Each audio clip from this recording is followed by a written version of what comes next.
Pronto, gente, pode iniciar a chamada, por favor, tá?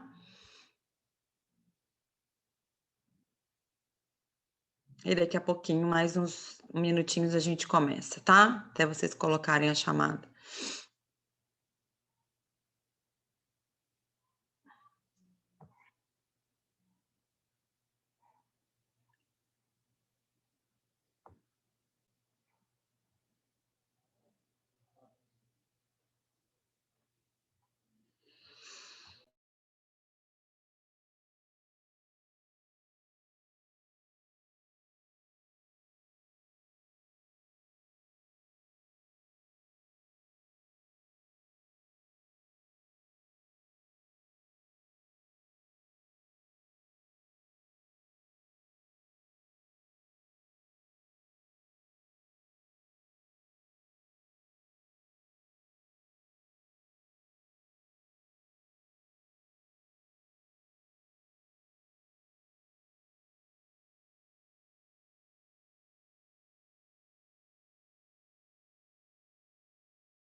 Bom dia.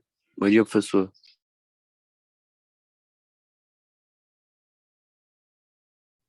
Bom dia. Quem tá falando? É o Sérgio. Oi, Sérgio, bom dia, tudo bem? Bom dia, professor. Tudo ótimo com você? Tudo bem também. Estamos aí na luta, né, pessoal? Esse coronavírus que parece que não dá uma trégua, né?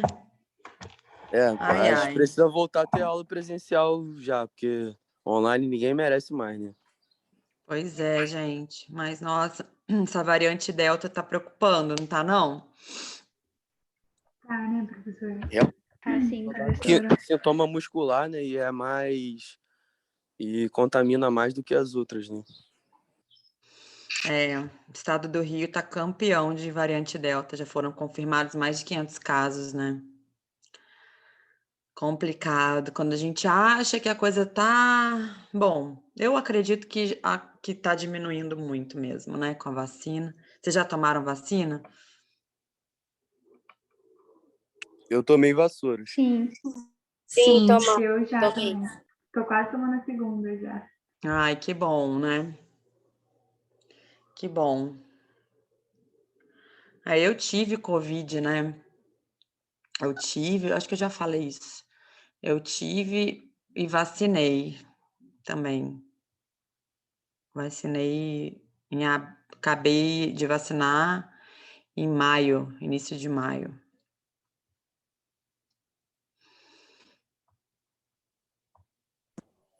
Eu, graças a Deus, não peguei Covid, mas tive a oportunidade de tomar a vacina. Mas eu acho que agora, no final, pelo questão de familiar, assim, foi uma das piores fases para mim, que tive alguns Por quê? conhecidos que... Porque a maioria das pessoas pegaram agora no final, assim, da minha família, que não tinham pegado no início, Caramba. mas por outro lado, teve alguns medicamentos que o pessoal já estava meio que esperando, assim, as pessoas que estavam pegando. Então, tocilizumab, imunoglobulina, são medicamentos hospitalares que começaram a ser usados e salvou a vida de tipo assim, duas pessoas da minha família que estavam entubado mal e tomaram e melhoraram. O MAD, ele já tem um tempo já que ele tá revertendo isso, né, para paciente grave. Ano passado eu já tinha visto alguns casos na UTI que já estava começando a diminuir o processo inflamatório pulmonar, né? E agora as imunoglobulinas realmente, mas então, é muito complicado, né? Porque agora a gente, assim, acho que as pessoas não aguentam mais, na verdade, né? Ficar nessa tensão e as pessoas estão descuidando um pouco, né? Então, quem estava se cuidando muito, e aí estou ficando bem preocupada, porque o pessoal está começando a testar mesmo positivo, gente que estava enclausurado em casa e tomaram a vacina e estão testando positivo. Mas até É isso agora, mesmo, tirando o professor. Tarcísio Meira, né, que a gente viu aí, infelizmente, nos deixou, eu não tenho visto as pessoas complicarem, né, assim, mais tanto, né. Então, a gente está tendo, pelo menos conseguindo, diminuir os casos de óbito. Isso a gente está vendo, nos números de óbitos diários, né. Uma tia e o marido pegaram Professor, covid e vacinaram, agora estão com covid nossa. É. professor, o que me Oi, amor. preocupou essa semana. Bom dia, tudo bem? Bom dia, Bom dia para querido. todo Tudo mundo aí. bem, e O que você? me preocupou, graças a Deus, tudo bem. O que me preocupou essa semana, eu estou sempre em contato com os colegas, apesar da gente não estar encontrando sempre, Quem tá mas por falando que eu conta não das. consigo ver? Reinaldo, Oi, Reinaldo, você. Oi, querido. oi, tudo bem? Mas o que Tudo. está acontecendo? Eu trabalho no CTI geral aqui do nosso hospital escola, né? E assim, como eu sou coordenador do serviço de fisioterapia, então a gente está acompanhando as Nossa, você outras tá, UTIs você que tá também, na boca do lobo, né? na boca do lobo, e os casos estão aumentando. Igual ontem eu até tive lá no CTI Covid, já temos mais pacientes entubados, assim, o que a gente estava começando a respirar, agora as pessoas não estão ficando graves, mas ontem eu tive lá, assustei, já tem bastante paciente entubado no CTI 2, Sério. anos, não é só idoso, não, é aquilo que a gente já vinha acompanhando já há um tempo atrás. E Tem você acha que é paciente por causa de quê? 40. Eu acho que é justamente pelo que você falou, né? A gente, infelizmente, isso é coisa do brasileiro, né? A gente está enclausulado, a gente está nessa situação há 2 anos praticamente, então o pessoal não está aguentando mais. Então as pessoas estão com e assim, estão colocando a cara a tapa. Então tem gente que já foi vacinada, está infectando, tem colegas profissionais lá que foram vacinados, né? Já tiveram Covid também no início, já infectaram novamente. Tem um que ficou até grave, mas graças a Deus saiu, né? E por conta dessa variante Delta, que apesar de ser Isso que eu ia mais falar. transmissível e não trazer tanta gravidade, mas a gente não pode também menosprezar. Existem pessoas que parecem ter mais suscetibilidade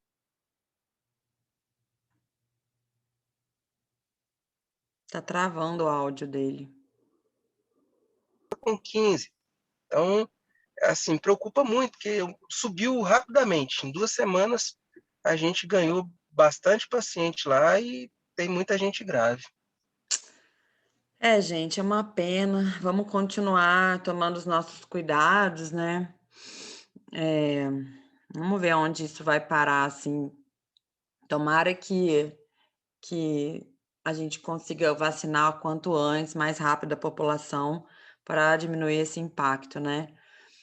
Assim, o que eu tenho visto é que o número de casos graves realmente reduziram, óbitos aqui em Volta Redonda, que era uma das cidades do sul do estado do Rio de Janeiro, que tinha a maior quantidade de óbitos, né, uma cidade maior, assim, a gente teve uma diminuição drástica, tanto de leito no público e privado, quanto no número de óbitos, né.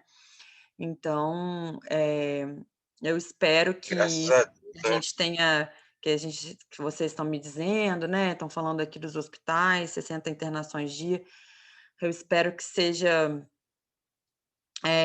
o passageiro, enquanto já o Rio de Janeiro está vacinando 26 ou 23 anos, se eu não me engano, né, 24. então tomara que a gente consiga rapidamente vacinar essas pessoas e cercar a população, mais vulnerável, né. Eh, vamos continuar fazendo a nossa parte, eu acho que a nossa parte não é só cuidar, eu acho que na minha opinião, né, a vacinação é um ato de coletivo, respeito todas as opiniões, acho que tem gente que não é a favor da vacina por motivos individuais, ou já tiveram a doença, ou enfim. mas respeito a opinião de todos, mas acho que a vacinação é um ato coletivo, um ato de empatia com o próximo.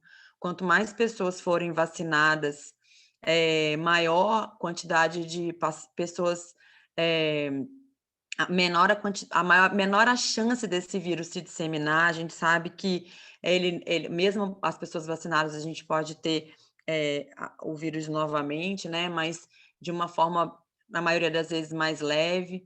E esse pacto coletivo, para mim, é um pacto, né? Pacto de coletividade, pacto coletivo, né? De olhar para o outro, né? Eu tenho um irmão que é médico, teve Covid e não tomou a primeira dose, falou: não vou tomar a segunda dose, não, já estou imune, não sei o quê. Aí eu encontrei com ele no Dia dos Pais e falei: olha, você é médico, né? Então você tem contato, você dá plantão e tudo mais. Apesar de você fazer oftalmo, que é a pior área para mim para pegar Covid, né?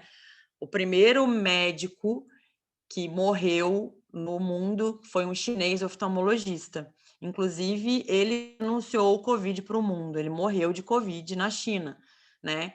Então, a oftalmologia foi a especialidade que mais teve prejuízo no Covid. Primeiro, porque é uma especialidade muito eletiva, né? Assim, no sentido de não ter tantas urgências, a esmagadora maioria dos pacientes, né? Tirando eu que faço glaucoma, que tenho uma especialidade muito específica, mas para a maioria dos oftalmologistas gerais que fazem óculos, os pacientes sumiram no consultório, né? Então, muitos consultórios de oftalmologia quebraram. Tem um amigo que abriu uma clínica de oftalmo em Linhares, no Espírito Santo, ele quebrou, a clínica quebrou, né? Teve que fechar, porque ele ficou uns 6 meses praticamente sem paciente, né?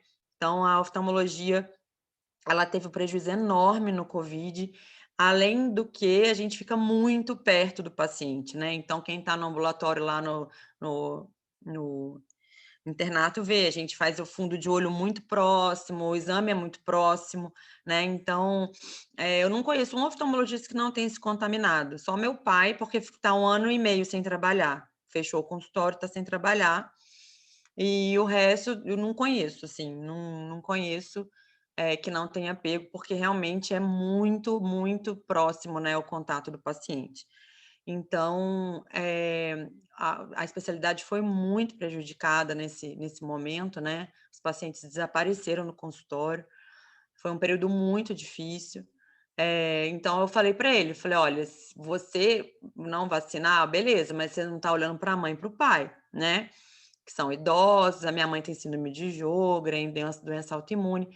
Então, assim, eles já vacinaram, eles estão reclusos, e a gente faz umas visitas finais de semana, Dia dos Pais. Então, você está circulando com o vírus, né? Então, eu acho que vacinação é um pacto de coletividade, né? Então, é claro que tem algumas contraindicações, né? A gente já sabe, principalmente da AstraZeneca. Então, grávidas, né? Foi recomendado tomar outro tipo de vacina, né? Então, assim, mas eu acho que mesmo assim a vacina deve ser estimulada, né? Eu acho que o nosso papel é extremamente importante. Nós somos influenciadores de saúde, né? Então, a vacina é um pacto coletivo, né? A chance da Marina pegar Covid e ela complicar é mínima, mínima. Saudável, né? Enfim, jovem, né? Tem uma resposta imune boa, tá? Mas o pai dela a gente não sabe. Então, é um pacto. Temos que fazer esse pacto de coletividade, né? Então, somos influenciadores, como eu já falei. Eu acho que é extremamente importante a gente ter essa noção, tá bom? Bom, hoje eu vou falar para vocês uma aula bem diferente, uma aula de semiologia. Quando vocês têm aula de semiologia clínica, né, o professor chega para vocês e explica como que você faz uma ausculta cardíaca, todas as áreas cardíacas, as bulhas, é, é, toda a parte de ausculta pulmonar. Então, você vai auscultar estertor crepitante, sibilo, todos os estertores, você vai ver, sentir o frêmio tóraco-vocal, vai pedir para o paciente falar 33, respirar, frequência respiratória, frequência cardíaca, toda a ectoscopia, né, do paciente. Você vai começar a ver os sinais, sinal de cacifo na perna quando tem edema, ascite quando o paciente tem cirrose hepática, enfim, tem icterícia, né? Vocês vão começar a observar alguns sinais de algumas doenças, né, que chamam muita atenção para a gente, para nos guiar no diagnóstico clínico, né? E na oftalmo é a mesma coisa, né? Temos sinais oftalmológicos que nos chamam a atenção para algumas patologias, né? No decorrer das nossas aulas, nós iremos ficar bem próximo disso, mas hoje eu preciso explicar para vocês como que esse exame é realizado, né? Qual a importância desse exame, como que nós examinamos o olho do paciente para chegarmos ao diagnóstico. Então, o exame oftalmológico, né? Então, o exame oftalmológico, ele também é regido de anamnese. Então, o paciente na oftalmologia também precisa de anamnese. Você precisa interrogar esse paciente para conseguir chegar à patologia, ao diagnóstico e ajudar o paciente a resolver o problema, né? Então, qual o motivo da sua consulta? Extremamente importante. O que está acontecendo com você? Eu parei de enxergar de ontem para hoje. Meu óculos está fraco. Meu olho está ardendo, meu olho está vermelho. E é com o próprio dizer do paciente, né? Então, você vai colocar motivo da consulta, queixa principal, olho doendo. Meu olho está doendo. E você vai começar a investigar por que aquele olho está doendo. É importante você perguntar para o paciente na oftalmologia a história familiar? É importante. É importante por quê? É importante você saber a história familiar do paciente na oftalmo. Existem algumas doenças na oftalmo que são hereditárias, principalmente qual doença? Alguém sabe me dizer? Glaucoma, professor? O glaucoma, né? Então, é extremamente importante você saber se o paciente na família tem glaucoma, né? Alguém na família tem glaucoma? Alguém na família já ficou cego? Importante a gente saber isso. Existem algumas doenças genéticas que têm alterações de cegueira na família, né? Como a retinose pigmentar, o ceratocone, também alteração corneana, que pode ter alguma alteração genética, né? Então, a história familiar é extremamente importante, né? Principalmente a história familiar oftalmológica. Então, a gente sempre questiona o paciente se alguém tem glaucoma, se alguém já ficou cego, se alguém tem alguma doença grave no olho, algum parente próximo de primeiro grau. A história oftalmológica. Você já fez alguma cirurgia no olho? Você já teve alguma infecção no olho que deixou alguma sequela? Você já furou o olho? Já bateu o olho? Já teve algum trauma? Então, a história oftalmológica é extremamente importante, né? Você usa óculos? Já usou óculos? Fez algum tratamento na infância? Importante, né? História de saúde do paciente, né? História de saúde sistêmica, pregressa. Por que é importante eu saber se o paciente tem algum problema de saúde? Porque algumas patologias podem danificar, né, a saúde oftalmológica, tipo a Às vezes o diabetes, por paciente que é exemplo. diabético, ele pode ficar cego também. Exatamente, Marina. Exatamente quem está falando que eu não estou vendo. Quem é? Gabriel. Oi, Gabriel. Obrigada. Exatamente, né? Se o paciente tiver diabetes, hipertensão arterial sistêmica, alguma doença na tireoide, né, alguma doença autoimune, todas essas doenças vão acarretar algum problema no olho, né? A retinopatia diabética, a retinopatia hipertensiva, o hipertiroidismo, que pode fazer uma coisa que chama orbitopatia de Graves, que nós vamos ter na aula de doenças sistêmicas. O hipotiroidismo, o paciente pode ter um olho extremamente ressecado por causa de hipotiroidismo. As doenças autoimunes, né? Síndrome de Sjögren, olho muito seco, lúpus, uveíte, síndrome de Reiter, conjuntivite, artrite reumatoide, uveíte, espondilite anquilosante, uveíte, BC, uveíte. Então, essas doenças reumatológicas podem interferir diretamente na acuidade visual e dentro do olho. A história da doença atual, né? Você tá sem enxergar, por exemplo, o paciente chegou lá com dor ocular. Então, vamos falar um pouquinho. Essa dor começou quando, né? Você bateu o olho, teve alguma coisa que iniciou a dor no olho, né?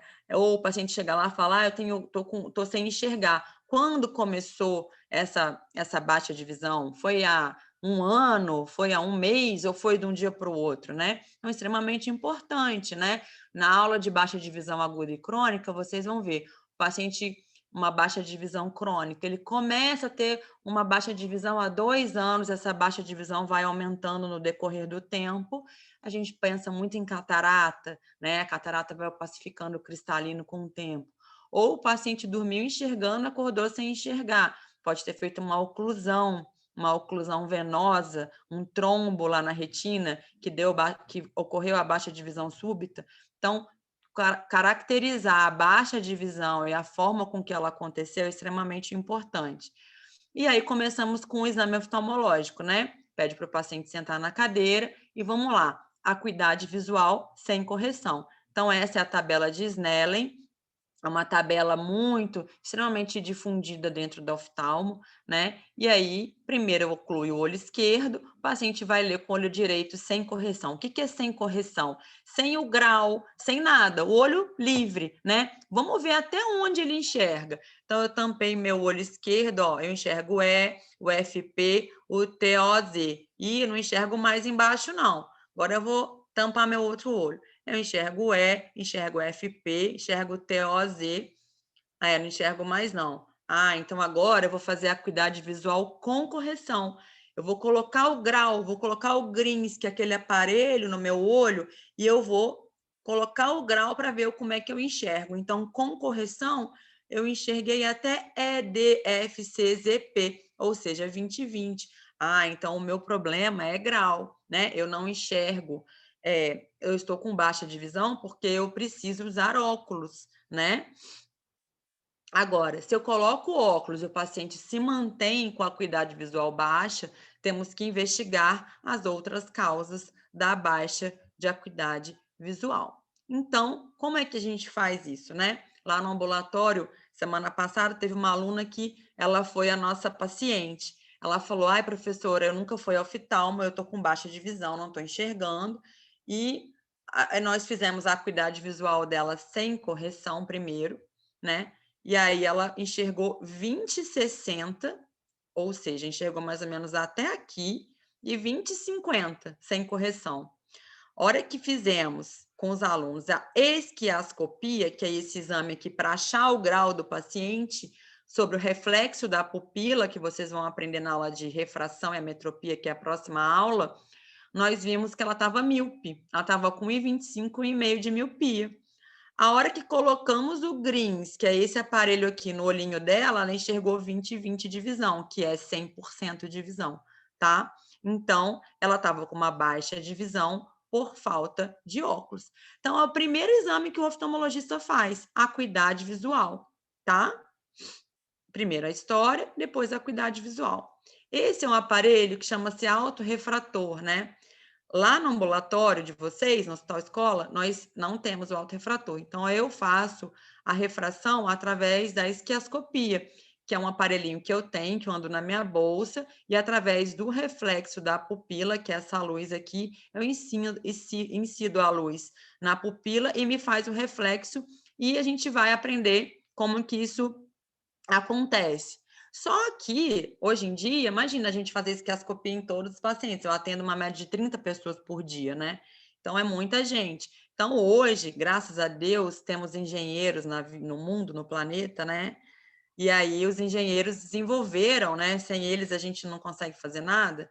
Essa máquina aqui, que é o autorrefrator, tá? Então, o paciente encosta o queixinho e a testa, você aperta um botão no joystick e sai o grau do paciente numa folhinha para você, em segundos, né? E aí, o que você faz? Você vai passar o grau que a folhinha te der, a hora que sair ele do autorrefrator? que vocês acham? Acho que não. Acha que não? Tem Muito que bem, avaliar. Marina. Então, o que você tem que fazer? Você tem que colocar o grau nesse aparelho, o que a folhinha te deu. Aqui é o grau esférico, que é o grau da miopia e da hipermetropia. Aqui é o grau cilíndrico, que é o grau do astigmatismo, né? Então, você vai colocar o grau aqui no óculos, no GRINS, que esse aparelho chama GRINS, e vamos refinar o grau do paciente, né? Através do papelzinho que o autorrefrator nos mostrar. Professora, me enrolei aqui, acabei perdendo na hora. Beatriz, não tem problema nenhum, tá, meu amor? Só coloca seu nominho aí na chamada. E aí, colocamos o grau no GRINS ali, através do autorrefrator, tá bom? Pronto. E aí? Aí acabou o exame, tchau, acabou, não tem mais nada. Não, temos que fazer o exame oftalmológico externo. Esse paciente, como é que é a motilidade ocular dele? O olhinho dele é torto? Ele tem estrabismo, né? O que é o estrabismo? Os desvios horizontais ou até verticais, né? Existem os estrabismos de desvio superior e inferior. Normalmente, os estrabismos são horizontais. Então, a endotropia, que é o desvio para dentro, que é o caso desse paciente aqui, e a exotropia, que é o desvio para fora, né? Que o olhinho vai para fora, e a endo, o olhinho vai para dentro, né? Então, como que fazemos o teste? Às vezes eu olho para a Marina e vou falar assim, nossa, a Marina tem uma endo. Por quê? Mentira, tá, Marina? Só tô te colocando. Marina é linda, maravilhosa, tal, tudo bem, ó. Mas a Marina tem uma endo, né? Um olhinho para dentro. E aí, o que eu vou fazer com ela? Eu já vou olhar e vou falar. Nossa, ela tem uma endotropia, porque ela tem um desvio manifesto. Eu olho para a Marina e vejo o desvio. Agora, tem desvios que são escondidos, que nós chamamos de foria. Quando eu olho para a Marina, não vejo um desvio. Mas a hora que eu faço o teste de Culver, que eu peço para ela focar em algum objeto e eu faço o teste de Culver, tiro o foco de um olho do outro, eu vejo que o olho tem movimento. A hora que eu tiro, o olho se movimenta. A hora que o olho se movimenta, quando eu quebro a fusão da Marina, eu vejo que ela tem um desvio de foria. Então, uma endoforia, se o movimento for para dentro, e uma exoforia, se o movimento for para fora. Qual que vocês acham que é mais perigoso? Uma tropia ou uma foria? Acho que uma foria. Uma foria, muito bem, Marina. Por quê? Porque a foria, ela só vai aparecer se eu fizer o teste. Quando é uma tropia, eu olho para a Marina, eu vejo que ela tem desvio. Eu olho para a Estela, eu vejo que a Estela tem desvio. Eu olho para a Carol, eu vejo que a Carol tem desvio. Agora, uma foria, eu não consigo ver, né? Só se eu quebrar a fusão. Então, eu preciso fazer esse teste de Culver para ver se o olho tem movimento. Então, é o próximo exame, depois da acuidade visual. Testar movimento, testar desvios ao Culver test, tá? E aí, nós vamos fazer o quê? As versões.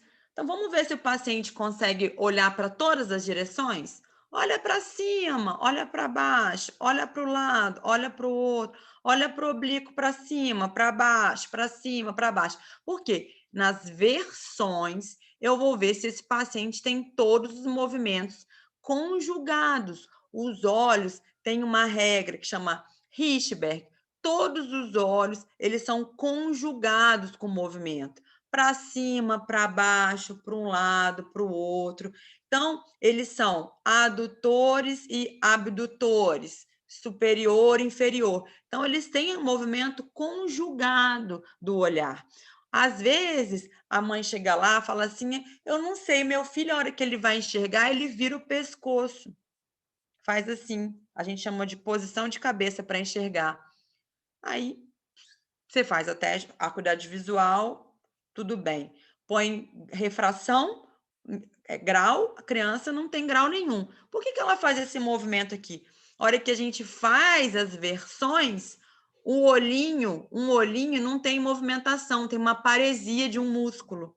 Então, a criança começa a ter limitação de movimentação ocular. Então, ela faz uma posição viciosa de cabeça para enxergar, para ela tentar focar nessa direção, tá? Então, é muito importante a avaliação de desvios, tá? Então, vamos lá. História do paciente, cuidado visual com correção e sem correção, cover test para ver desvio de estrabismo e as versões. E aí? Aí chegamos à nossa grande estrela da oftalmologia, né? Dá para a Carol chegar para mim e falar assim, professor, olha aqui, ó, mandar uma foto no WhatsApp, né? Ah, que meu olho, ó, tá assim, ó. O que é isso? Sei. Pode ser um monte de coisa, pode ser 150 coisas, né? Então, como que a gente consegue fazer diagnóstico nesse aparelho maravilhoso, que é meu amor da minha vida? Sem ele eu não sou nada, que chama-se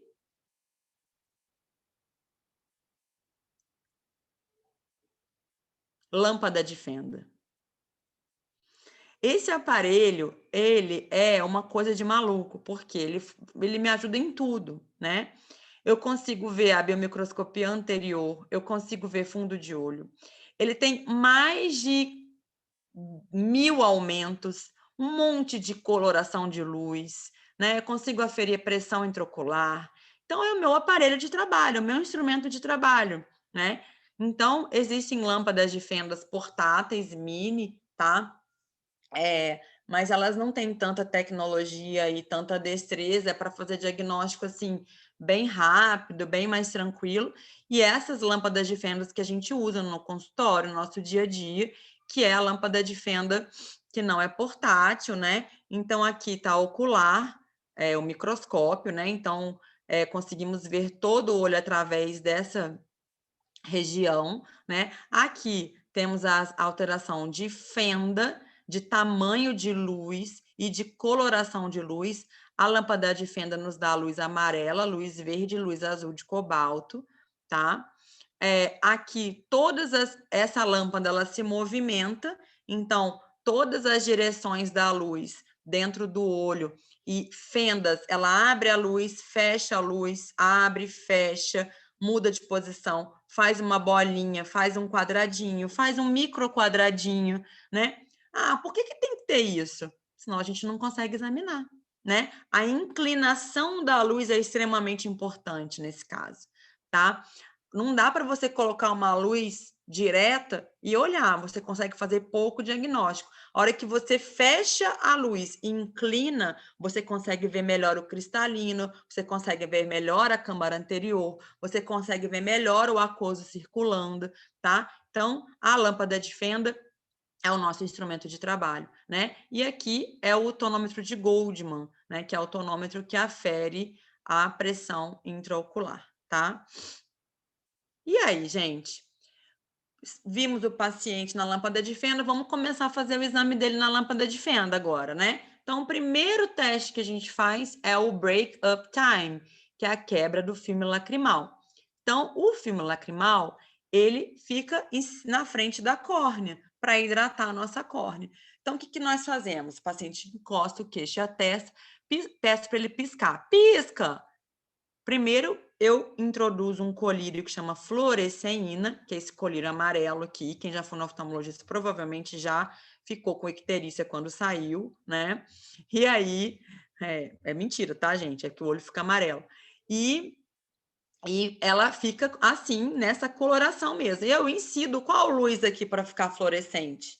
A luz azul, né? Então, vocês já viram aqueles programas de True Detective, quando tem algum assassinato, que você joga aquela luz azul para ver sangue, né? Então, a luz azul de cobalto, ela incide na córnea através desse colírio, né? Que chama colírio de fluoresceína, e fica fluorescente, é um colírio amarelo que fica fluorescente quando você incide a luz azul de cobalto. E aí você pede para o paciente piscar. Pisca, pisca, pisca, começa a contar. 1, 2, 3, 4, 5, 6, 7, 8, 9, 10. O que acontece? A quebra do filme lacrimal, o que é quebra? Tá vendo? Tudo aqui tá verde. E aqui já começou a ter umas áreas de quebra do filme. a luz não, o verde não está mais nessa região. Vocês conseguem observar isso? Né? Tem uma área mais já da córnea aparecendo. Então, isso é a quebra do filme lacrimal.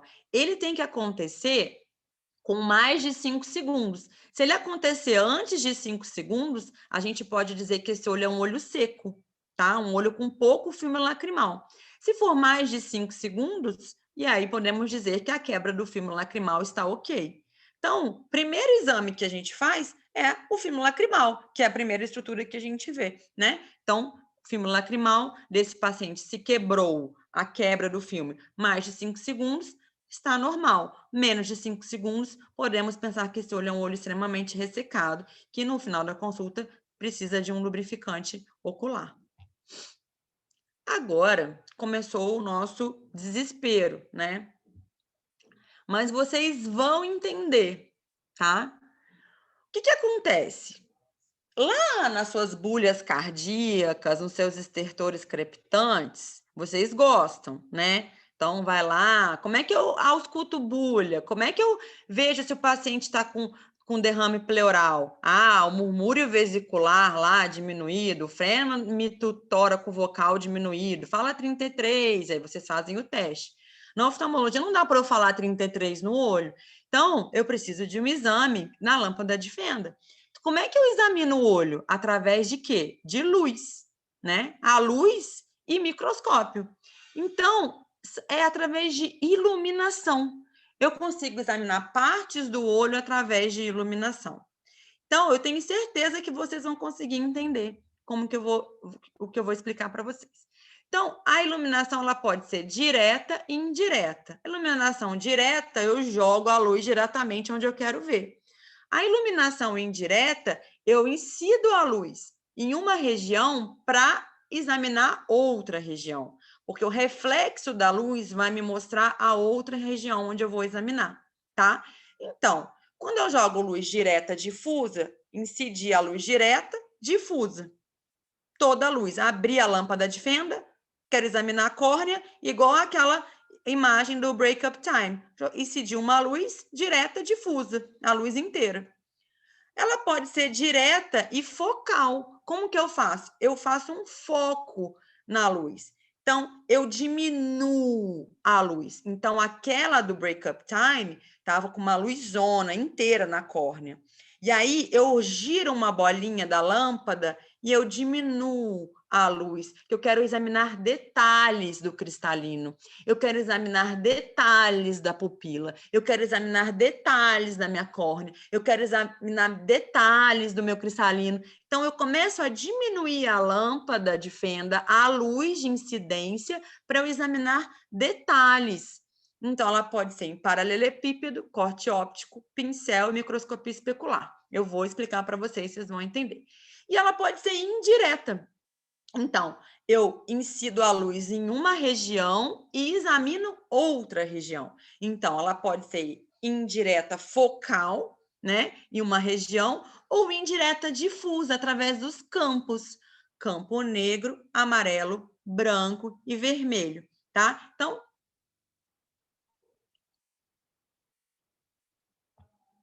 vamos lá. Iluminação indireta difusa. Então, eu incido a luz diretamente e estudo o olho de uma forma geral. A luz é direta difusa, entre aspas, é a foto do WhatsApp que vocês me mostram. Tem uma luz ali, eu dou uma olhada na conjuntiva, dou uma olhada na córnea, se for uma imagem boa e tudo mais, aí tá, eu posso tentar falar alguma coisa para vocês, tá? Então, você estuda o olho de uma forma geral na direta difusa. Incide a luz no olho. Pega o olho da Marina e fala assim, dum. Vou lá e estudo o olho dela de uma forma geral, tá? Ó, eu estou examinando aqui um olho. Aqui eu consegui observar que tem um anelzinho de Kaiser-Fleischer, tá? E na doença de Wilson, por exemplo, acontece muito, um anelzinho mais pigmentado aqui, ó, tá? Porque eu examinei o olho de uma forma geral, ó, não tô entrando em lugar nenhum. Incidi uma luz, tô vendo o olho na minha frente, ó, tá um olho aqui, oi, tudo bem? Tô examinando para ver se tem alguma anomalia, alguma coisa, alguma perfuração, mas é grosseiramente, tá? E aí? Aí eu começo a reduzir a quantidade de luz. Então, a iluminação direta e focal, o que ela faz? Ela diminui a quantidade de luz que entra no olho. Então, para que serve quando a gente diminui, estreita a luz? Ela serve para estudar detalhes das estruturas oculares. São feixes luminosos. Então, por exemplo, a iluminação em paralelepípedo, direta, focal em paralelepípedo, o que ela me faz? Nós reduzimos o feixe de luz. A luz não está inteira assim, né? Reduzimos. Olha aqui o feixe de luz reduzido, ó. Eu fechei a luz, tá? Fechei a luz. E olha a diferença daquele olhão, que eu coloquei uma luz inteira, que eu vi o olho inteiro, o anelzinho de Kaiser Flash, vi o olho de uma forma geral. Olha o que aconteceu quando eu reduzi a luz, Marina. Consegui ver o quê? Estruturas em posições espaciais, tá? Então, eu consigo ver com detalhe a córnea, eu consigo ver com detalhe a íris, e eu consigo ver com detalhe o quê? A superfície do cristalino, tá? Olha lá, eu consegui ver melhor as estruturas. Vamos voltar aqui. Eu consegui ver alguma coisa em detalhe aqui com uma luz inteira? Não. Agora, olha que eu fecho a luz e inclino. Olha que coisa linda, gente, que acontece. Olha aqui. Eu consegui ver córnea detalhadamente, consegui ver íris, consegui ver cristalino.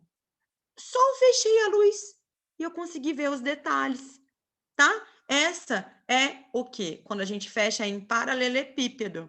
Ai, que linda, Laura. A Laura achou incrível. Nossa, fica até assim. Que bom, é muito incrível mesmo, tá? Então, incrível. Como a Laura falou, vemos os detalhes das regiões. Só uma função da lâmpada de fenda. E olha só, quando a gente tem um outro corte, o corte óptico. O que eu faço no corte óptico? O paralelepípedo, ele não está inclinado maiorzinho? O corte óptico, eu fecho mais um pouquinho, eu diminuo, eu deixo ele inclinado e menorzinho. Aí eu vejo com mais detalhes a córnea, com mais detalhes a íris e com mais detalhes o cristalino. Então, o corte óptico nada mais é do que um paralelepípedo reduzido. O que o pincel luminoso faz? Nós reduzimos mais ainda o feixe de luz, tá? Fica mais quadradinho, mais gordinho, e nós estudamos o humor aquoso. Olha, lá atrás, se você olhar aqui, na frente está a córnea, eu estou focando lá no humor aquoso. Vocês estão vendo esses pontinhos branquinhos aqui? Sabe o que é isso aqui? Processo inflamatório. O humor aquoso, que é um céu transparente, negro, quando você olha, quando tem processo inflamatório, celularidade, flare, inflamação, uveíte, irite, todas as inflamações irianas, ele fica cheio desses pontinhos branquinhos, parece um céu estrelado. Opa, acabei de ver um humor aquoso inflamado, deve ter uma uveíte aí, tá? Então, o olho, ele nos fala tudo, ele nos informa tudo, tudo que você quiser. Basta você alterar o tamanho e a forma da luz que você incide, né? Na lâmpada de fenda, tá bom? Então, o pincel serve para examinar o humor aquoso, tá? E aí, a microscopia especular? Você faz um corte muito menor do que o paralelepípedo, quase fininho, inclina um pouquinho mais, e aí o que a gente vai estudar? O endotélio da córnea. O endotélio da córnea é qual camada da córnea? Lembra? Aquela camada toda hexagonal, a última camada da córnea, lembra? A sexta camada da córnea, que nos faz troca de bomba de sódio e potássio, que segura a estrutura, que tem 3.000 células no olhinho da Estela, porque ela é jovem, né? E aí, o que acontece? esse corte faz a gente ver o endotélio da Estela, né? Fininho. Ah, o endotélio da Estela tá transparente, tá sem edema, tá ótimo. Eu vejo a cápsula anterior do cristalino também, né? E eu vejo uma parte do cristalino. Aqui tá muito nítido. Consigo ver o endotélio, ó, a córnea aqui na frente. Ó, primeira camada, que é o epitélio, eu incido a luz, consigo ver o endotélio, que é a última camada da córnea aqui, tá? E a parte do cristalino anterior. Olha que lindo esse corte, né? Naquele, ó, agora, se eu incidir a luz inteira, ó, eu consigo ver, se eu não fizer corte, eu consigo ver cristalino aqui? Não. Agora eu fiz um corte, consegui. Fiz outro corte, vi um moracoso. Fiz outro corte. Fui diminuindo a luz e inclinando. Olha como eu consigo ver as estruturas de uma forma muito melhor, né? E a iluminação indireta. O que serve a iluminação indireta? A iluminação indireta, ela serve para eu iluminar uma região para ver a outra. Então, como que é a focal, né? Eu observo estruturas na margem das estruturas. Então, o que eu faço na iluminação indireta focal? Eu desacoplo a lâmpada de fenda, a gente não usa isso no nosso dia a dia, mas vocês precisam saber. E aí, como se eu tivesse um oftalmoscópio, eu incido a luz ali, por exemplo, no cristalino, para eu tentar ver lá no fundo do olho. Tá? Então, são iluminações indiretas que nos servem para incidirmos a luz numa região e visualizarmos outra região. Então, a indireta difusa, o que a gente vai saber? E esse é importante. São o campo negro, amarelo, branco e vermelho. Então, para que serve o campo negro? Para eu examinar a periferia da córnea. Então, o que eu faço? Eu incido a luz na periferiazinha da córnea, na borda da córnea, e eu vou examinar a região contralateral, ou a outra periferia da córnea, entendeu? Quando eu incido a luz bem fininha na periferia da córnea, eu consigo ver o reflexo da luz lá no limbo. E como eu estou incidindo a luz na periferia da córnea, imagina que aqui está uma luz, a córnea sou eu. Eu incido a luz aqui. Eu estou examinando a luz aqui, essas regiões limbares.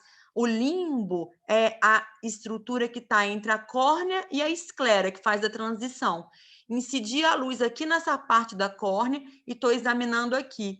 No meio tem luz? Não, então é um campo negro. Você não consegue ver nada aqui. O cristalino some. Você incide uma luz bem fininha na periferia da córnea e examinou o outro lado da periferia da córnea. E aqui ficou negro, ficou um campo negro. O que é o campo amarelo? Você incide a luz na íris. E aí, quando você incide a luz na íris, lembra? Campo negro na periferia da córnea. Campo amarelo, você incide a luz na íris, inclinada na íris. E o que você vai observar a hora que você incide a luz na íris? Você observa estruturas da câmara anterior, precipitados ceráticos. O que é precipitado? São precipitados ceráticos. Quando nós temos uma inflamação do olho, faz uns pigmentos na córnea, no endotélio da córnea, que é a última camada, um monte de pigmento marronzinho. Fala, opa, deve ter alguma uveíte aí. Então, campo negro, córnea, sem entrar na pupila, porque é a pupila que reflete tudo. Então, não estou entrando na pupila, tá negro. Eu incido na córnea e visualizo o reflexo da luz aqui do outro lado. Campo amarelo, eu incido na íris inclinada e vou começar a observar a parte do final da córnea, do endotélio. Eu vejo vaso, se tem algum vaso anormal na córnea, que às vezes o paciente tem um processo inflamatório e faz um vaso na córnea, tá? Isso neovascularização corneana é grave, tá? E estruturas da câmara anterior. A gente consegue ver quando a gente incide a luz na íris. E quando eu incido a luz no cristalino, eu chamo de feixe branco. Então, imagina uma maçaroca, incidir a luz no cristalino, sem tocar a pupila, direto no cristalino, angulaçãozinha 10 graus, eu consigo ver íris e o cristalino na região anterior, ver se tem alguma catarata anterior. E o campo vermelho? Por que a gente faz o reflexo vermelho quando a criança nasce? Eu vou incidir a luz aonde? Na retina. Na retina. E aí vai refletir o que para mim? Uma luz vermelha. Então, quando eu quero examinar algumas coisas lá na retina, eu incido a luz no campo vermelho, na retina. Então, vamos lá. Campo negro, periferia da córnea, eu visualizo a córnea contralateral. Campo amarelo, íris, câmara anterior e cristalino anterior e endotélio. Campo branco, cristalino, catarata, eu consigo ver a opacidade cristalina anterior e eu consigo ver também algumas coisas na íris. Campo vermelho, incido a luz na retina, volto o reflexo da retina para me mostrar que aquela retina está com uma coloração normal. Se voltar um reflexo branco, opa, tem alguma alteração na retina. Tá? O reflexo retiniano tem que ser vermelho, reflexo vermelho. Então, é assim que nós examinamos no nosso dia a dia da lâmpada de fenda. É uma coisa difícil para vocês, com certeza, mas é assim que nós fazemos diagnóstico de oftalmologia e vocês precisam saber disso, tá? É extremamente importante vocês saberem como fazemos diagnóstico dentro do nosso consultório, tá? Professora, Então, oi. desculpa, mas como que a pessoa consegue colocar um feixe no cristalino sem tocar a pupila? Então, o feixe é muito pequenininho. É uma pontinha de alfinete. E aí ela consegue ultrapassar. Porque a lâmpada de fenda, quem está falando comigo? É a Laura. Laura, a lâmpada de fenda, ela faz desde uma luz assim, assim, assim, todas as posições que você quiser, assim, assim. Aí ela vai diminuir, vai virar uma bolinha, vai virar um quadradinho, uma pontinha de alfinete. Eu consigo transformar a luz no tamanho e na posição que eu quero. Então, eu consigo atravessar a pupila sem tocar. Porque a luz não precisa estar assim, ela pode estar só um pontinho. Entendi. É porque Tá? eu pensei assim, falei, é difícil Claro, visualizar, com né? certeza. Impossível praticamente, né? Mas nós conseguimos transformar a luz para um pontinho. É assim que a gente faz para Entendi, examinar. E obrigada. ela reflete, a gente consegue ter domínio de todas as estruturas. Acreditem. Quando vocês passarem pelo internato, a gente vai mostrar isso na lâmpada de fenda, tá? Tem lâmpada de fenda no ambulatório, a galera do nono período já está tendo esse contato, tá? É muito bonito. Quem quiser fazer oftalmo, é muito lindo fazer isso, tá? E não tem como você não fazer diagnóstico, não existe essa possibilidade, né? Porque o olho, ele dá todos os sinais para você, todos. Ele te fala se ele está enxergando, se ele não está, se o endotélio está ruim, se a córnea está ruim, se o humor aquoso está com processo inflamatório, o reflexo da retina muda quando tem alteração, ele não fica mais vermelhão, ele fica meio esbranquiçado, amarelado, quando tem alguma coisa. Então, o olho nos fala muita coisa. Tá? Aqui, a tonometria de cor. Oi, tá me ouvindo? Oi? Professora, tá me ouvindo? Tô.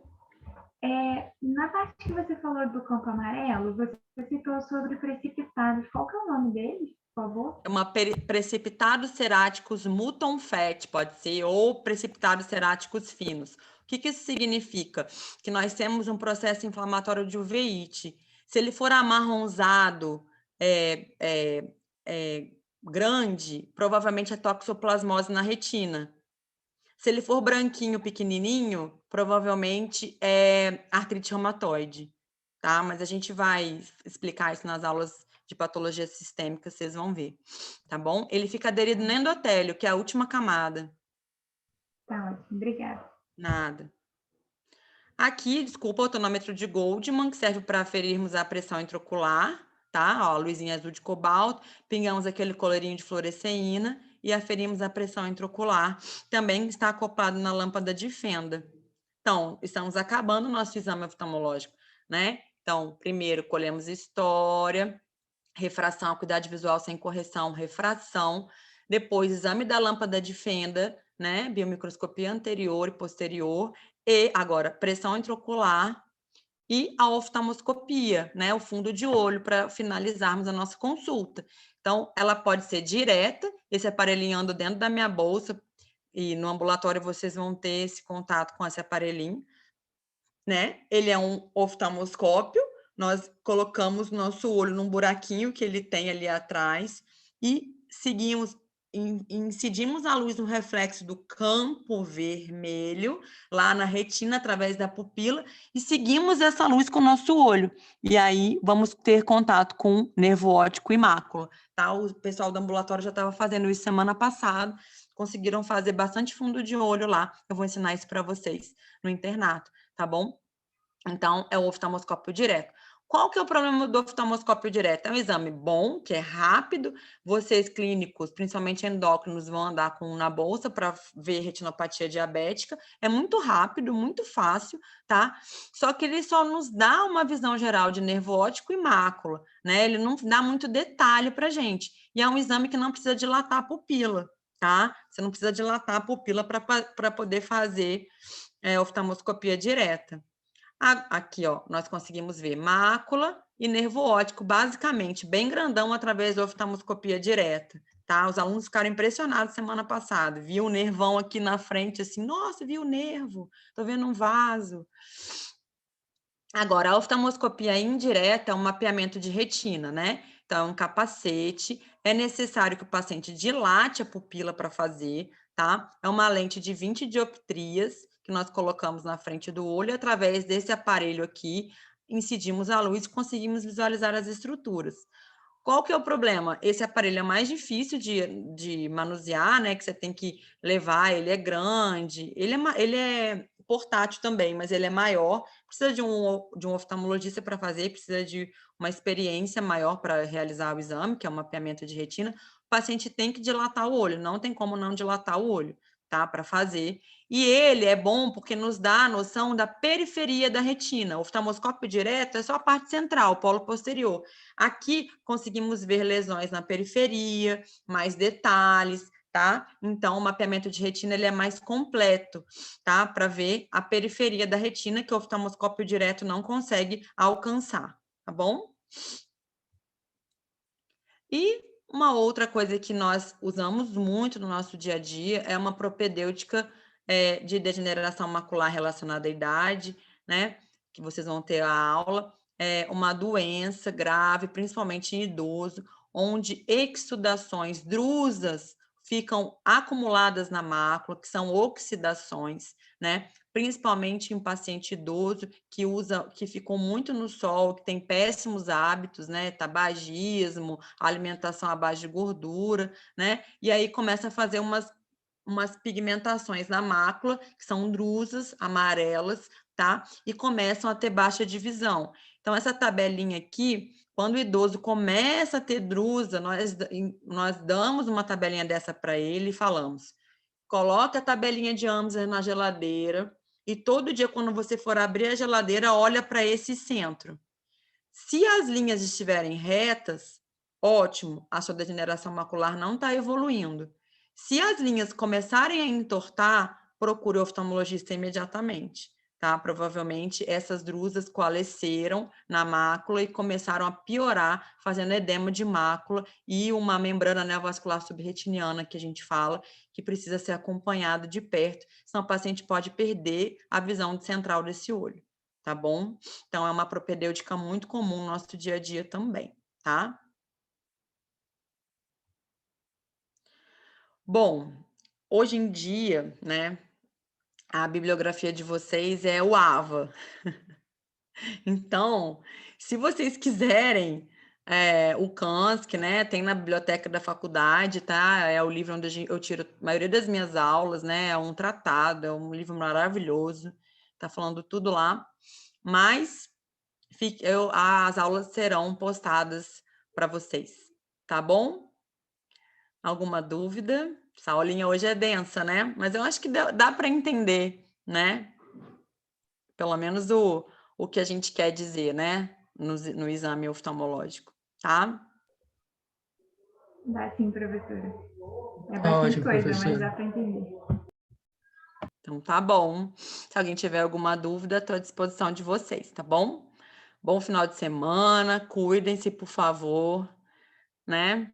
E vamos continuar a nossa batalha e cada dia, se Deus quiser, sairmos dessa e podermos encontrar na aula e ser aquela festa que sempre foi, tá bom? Espero que tenha gostado da aula. Bom dia para vocês e bom final de semana, tá bom? Um beijo para todo mundo.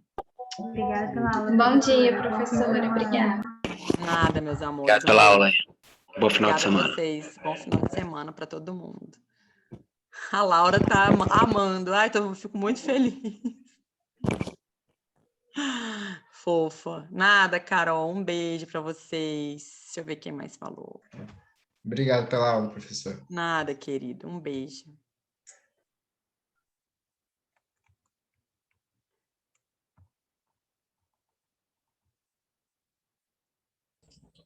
Professora, Oi, amor. eu tenho uma dúvida para tirar com você. Claro, pode falar. Essa à semana vontade. meu avô foi no oftalmo, daí ele foi diagnosticado com catarata. Daí o médico falou que já estava mais avançado, teria que fazer o tratamento meio logo. Só que mais ou menos, acho que um ano mais ou menos, ele tinha ido no oftalmo antes desse, já com uma queixa que estava vendo mal e que teria que trocar de óculos. E daí o médico, anteriormente, ele trocou o óculos, trocou o grau. Só que depois desse um ano, mais ou menos, que foi o tempo, desde essa última consulta, ele começou a reclamar. Ainda com queixa que estava ruim de enxergar, que talvez era o óculos. Daí, na próxima consulta, ele até marcou um oftalmo diferente, e aí que foi diagnosticado com catarata. Daí, minha dúvida seria a possibilidade de ter tido uma imperícia do médico anterior, se é possível, ou se a evolução é rápida, assim, dentro de um ano, para já estar avançada. A catarata é uma doença que a baixa de visão é crônica, então ela vai diminuindo no decorrer dos anos. Com um ano, ela pode piorar, tá? Uhum. Então, assim, uma diferença de um ano, ela pode virar uma nuclear de 2, que a gente ainda tem uma visão razoável, para uma nuclear de 3. Ela pode evoluir rapidamente, tá? Principalmente em pacientes diabéticos, em pacientes tabagistas, isso é um pouco mais rápido. Ela não vai evoluir de uma semana para outra, obviamente, nem de um mês para o outro, né? Mas um ano ela pode evoluir. Agora, a gente tem que ver, né? Porque, assim, catarata é uma doença, uma patologia cirúrgica, extremamente cirúrgica, 100% cirúrgico, só que é uma cirurgia eletiva. Não existe catarata emergencial, tá? Então, a não ser que ela seja uma catarata hipermadura, que é uma catarata branca, que esteja fazendo uma oclusão extrabeculada e evoluindo para a pressão intraocular, o paciente tem dor, e aí tem que remover o cristalino quanto antes para não complicar. Que eu acredito que não seja o caso do seu avô, com certeza, né? Então, é uma patologia eletiva. Aí a gente tem que ver, assim, desculpa falar, quem está falando? Henrique. Eu acho que quando um médico fala assim, tem que operar urgente catarata, eu fico meio com o pé atrás, porque catarata é uma doença que não é emergencial, né? Seu avô pode escolher operar agora ou não, né? Entendi. Então, a qualidade de vida dele que vai dizer. Então, ele pode falar para você, Henrique, olha, eu tô com baixa qualidade de vida, tá tudo meio amarelado, não tô conseguindo enxergar muito bem, né? Acho que eu vou querer operar. Mas ele pode querer assim, eu acho que ainda tô conseguindo me virar bem, eu posso deixar mais para daqui a uns 6 meses. Então, assim, eu desconfio um pouco quando falam que tem que operar catarata urgente, porque não é bem assim, não, tá? Pode evoluir de um ano para o outro, sim, tá? Mas não é uma coisa que a gente tem que é uma sangria desatada, a não ser que o paciente esteja cego, catarata bilateral, total, né? Aí, assim, ele não vai conseguir mais realizar as atividades do dia a dia, perde a qualidade de vida, né? Mas pode evoluir de um ano para o outro, e a catarata pode ser muito bem o pré-operatório bem feito, bem avaliado, com risco cirúrgico legal, com calma, não é para operar de hoje para amanhã, tá? pode fazer tranquilamente, tá? Tá com baixa de visão, tá atrapalhando a sua qualidade de vida? Tá. Então, vamos programar uma cirurgia legal, vamos fazer os exames para a gente operar, tá? Aham. Então, assim, não é algo... É que eu fiquei mais em dúvida, assim, em relação à vez anterior que ele foi no médico, antes dessa última, que ele tava com queixa, ele tava vendo Baixa de mal. visão e às vezes alguém não viu, não sei aí E também, daí, né? Qual... eu acho que ele trocou o grau, o óculos, alguma coisa do E tipo, aí não adiantou. e daí não adiantou. Como talvez, tipo, se não fosse esse Tivesse já problema. indicado a cirurgia, não tinha É, gastado esse dinheiro com óculos, né? aham. Mas aí tem que ver, às vezes é um oftalmo clínico, né? Que posterga um pouco Uhum. mais, tem uma característica menos invasiva, não sei, às vezes o cara não Aham. opera, né? Aí ele fala, vamos trocar um óculos aqui e tal. Eu Uhum. sempre falo para os meus pacientes, olha, você quer operar agora de catarata? Já tá amadurecido o suficiente, já tem a acuidade visual para operar. Aí o paciente, quero esperar mais um pouquinho. Olha, eu vou trocar o seu óculos, que você está me pedindo, mas esse óculos não vai adiantar. A sua visão vai continuar baixa. Você mesmo assim quer trocar o óculos? Quero. Isso é uma opção do paciente. Aí eu escrevo na receita do óculos. Óculos a pedido. O paciente tem catarata, entendeu? Aí ele fez o óculos, ele quis esperar para a cirurgia. É isso que eu estou te falando. É muito pessoal. O paciente tem que querer operar. Catarata não é um risco de perder o olho, nada disso, né? Tem muita gente que não aguenta qualquer linha de visão que perde e já quer operar. Não quero mais trocar de óculos, quero operar, porque já prejudicou muito a minha qualidade de vida. Então, isso depende muito. O conversar, não vou falar que foi uma imperícia, mas assim, o conversar, eu acho que é o ideal, né? Olha, o senhor tem uma catarata, se quiser, dá para esperar mais um pouquinho para operar, eu posso passar um óculos, mas esse óculos pode não ajudar. O senhor vai gastar um dinheiro lá, mais de R$1.000 com óculos, e o óculos pode não ajudar o senhor. O que o senhor prefere, né? Aí, vai de cada um. Provavelmente ele já viu essa catarata e por algum motivo, O diagnóstico para né? fazer diagnóstico de catarata é clínico, né? Basicamente, só. Não tem exame. O diagnóstico de catarata é a coisa mais fácil do planeta Terra. Entendi. Você faz um corte ótico paralelepípedo, você vê o cristalino ali de qualquer forma que você quiser, entendeu? Então, assim, eu não sei o que aconteceu ali na mas consulta. era só mais uma dúvida, mesmo, que eu não tenho muito conhecimento nem nada, e daí ficou meio com coisa assim para perguntar mesmo. Pode perguntar à vontade. Então é isso mesmo. Muito obrigado. Imagina, você é do Sul, né? Sou do Sul. Acertou. Que bom. Então tá bom, querido. Qualquer coisa estou à disposição, tá bom? Bom final de semana para você, professor. Para você também. Tudo de Muito bom, obrigado. viu? Imagina. Obrigado a você.